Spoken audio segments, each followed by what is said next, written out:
வெடிக்கலாம் சொல்ல முடியாது. ஹல்லேலூயா. நான் சொல்றது உங்களுக்கு புரியும் நினைக்கிறேன். ஏதாவது ஒரு மனுஷனை நம்ம நம்பி போயிட்டு இருக்கிறோம், அவங்க பின்னாடி போயிட்டு இருக்கிறோம், அவங்க சொல்றபடிலாம் கேட்டுட்டு இருக்கிறோம்னா எப்போ அவங்க நம்மளை விட்டு பிரிவாங்க நமக்கே எப்போ வேணாலும் வெடிக்கலாம்.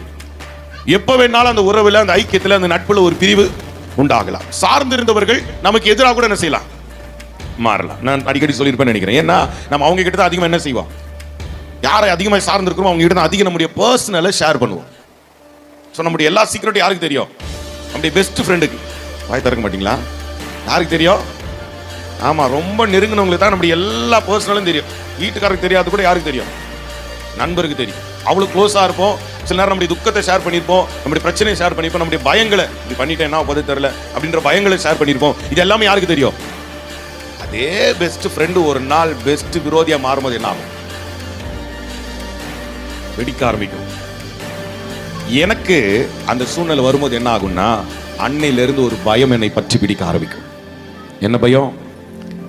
என்னை பற்றி தெரிஞ்சவங்க இப்போ எனக்கு விரோதி ஆயிட்டாங்க.